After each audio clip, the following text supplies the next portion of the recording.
Bab 1397. Aku bisa membuatmu berada di puncak, juga bisa membuatmu jatuh ke dalam palung. Berhenti, siapa kalian? Ketika mereka sampai di gerbang villa, ternyata ada penjaga. Tentu saja, dia adalah Kamar Thorne. Saat ini belum ada misi, jadi dia menjadi penjaga pintu. Nathan mencari pria paruhbaya untuk menjadi penjaga?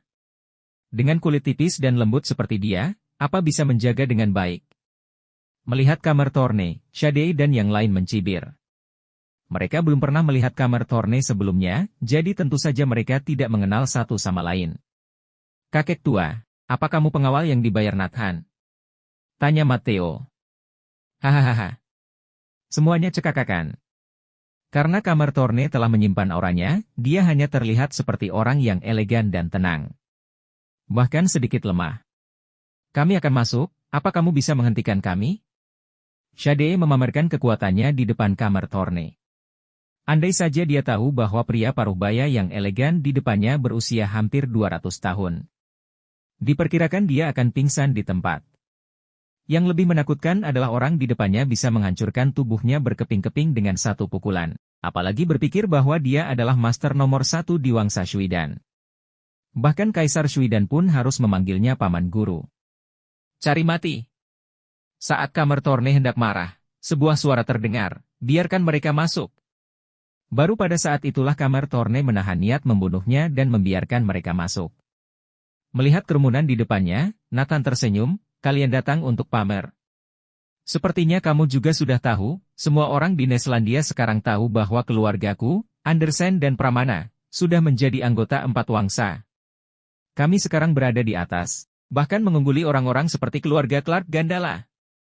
Kondisi Nathan Clark seperti ini sekarang, dia bahkan tidak memiliki kualifikasi untuk berbicara dengan kami. Kata Shadei dengan bangga. Setiap orang dari mereka mulai angkuh. Semuanya terlihat seperti merekalah orang nomor 1 di dunia. Nathan Clark, apa kamu membayangkan hari ini akan terjadi? Kami akan menjadi orang kalangan teratas. Dan kamu akan berada di bawah.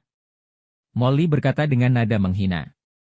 Matteo tersenyum dan berkata, hidup ini sangat misterius. Roda kehidupan terus berputar. Dalam sekejap mata kami telah menjadi anggota 4 Wangsa, apa kamu marah? Ngomong-ngomong, kami masih harus berterima kasih padamu. Obatmu itu yang membuat kami menjadi anggota Wangsa Shuidan. Terima kasih. Semua orang berpura-pura berterima kasih kepada Nathan. Nathan tertawa, akulah yang mengizinkanmu bergabung dengan Wangsa Shuidan. Akulah yang mendorongmu ke puncak.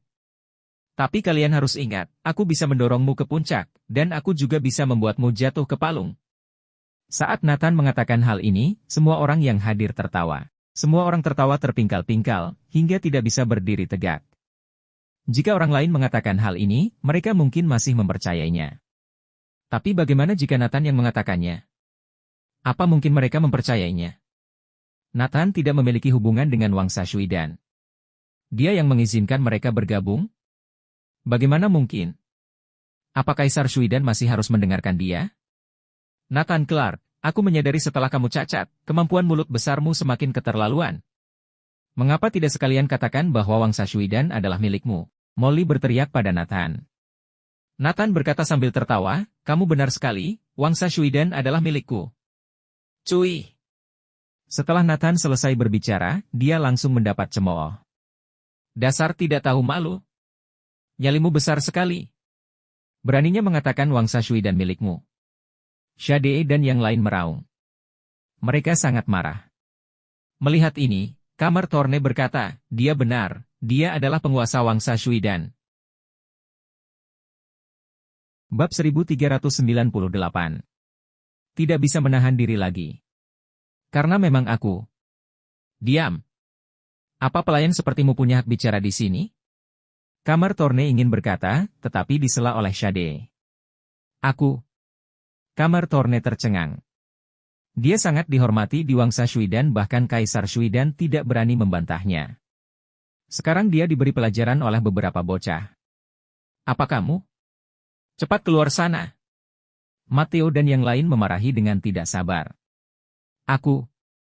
Kamar Thorne benar-benar akan meledak. Baru keluar ke dunia modern, langsung ditaklukkan oleh Nathan. Dia menerima hal itu, tapi diintimidasi oleh anak-anak nakal ini, bagaimana dia bisa tahan? Nathan Clark, jangan gunakan identitas Wangsa Shuidan untuk menggertak dan menipu orang. Atau kami akan membunuhmu. Ya, jika aku mendengar kamu mengatakan hal seperti itu di masa depan, aku akan memukulmu setiap kali aku melihatmu. Mereka pergi dengan arogan.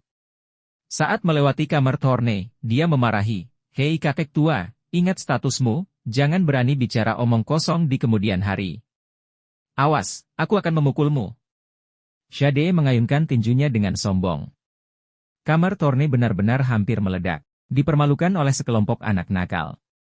"Jangan marah, akan ada kesempatan untuk menghadapi mereka di masa depan," Nathan berkata sambil tertawa. Setelah Shade dan yang lain pergi, Raja Seon Barat datang.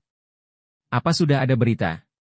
"Sudah lewat begitu lama, semestinya mereka sudah ada pergerakan," tanya Nathan. "Ya, kami telah menyadap panggilan antara Pangeran William dan orang misterius di Neslandia. Meski hanya sebagian, kami masih bisa mendengar niat mereka untuk bertindak," kata Raja Seon Barat.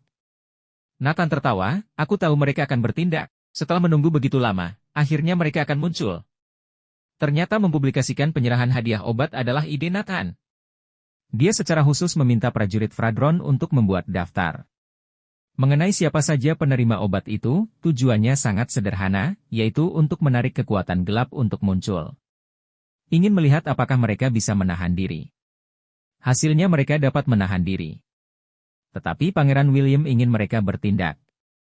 Menurut rekaman panggilan yang disadap, Pangeran William dari Kerajaan Warriagle tampaknya menyalahkan mereka atas 2 kegagalan mereka sebelumnya.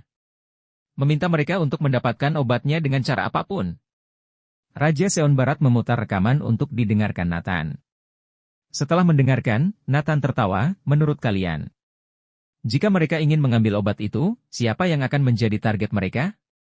Tidak mungkin para pahlawan seperti Hugo Joanno. Mereka tahu, pasti ada yang melindunginya, jika terjadi sesuatu pada mereka, dampaknya akan terlalu besar. Beberapa menteri penting negara juga tidak mungkin disentuh. Setelah banyak pertimbangan, satu-satunya yang tersisa adalah Anda, Paduka." Raja Seon Barat dan Raja Seon Utara menganalisis. Nathan tertawa, "Ya. Sekarang mereka akan mengincarku, aku hanya orang biasa, orang cacat, yang mendapat hadiah karena pencapaian militerku sebelumnya. Dan membunuhku berdampak paling kecil, atau tidak memiliki dampak sama sekali. Jadi mereka pasti akan memilih untuk menyerangku." Raja Seon Utara mengelus hidungnya, "Tapi ada satu hal, Paduka, mereka telah mengalami kekalahan di Arnemia sebelumnya. Takut Adipati Agung berada di Arnemia." Nathan tertawa, "Itu mudah. Kita buat Adipati Agung muncul di tempat lain? Aku takut ini tidak akan berhasil. Mereka pasti akan memeriksa keberadaannya sendiri sebelum berani bertindak, seperti langsung menyerang Adipati Agung untuk menguji kekuatannya. Mungkin akan sulit mencari penggantimu."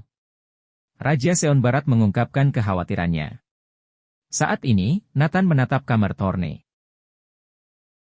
Bersambung.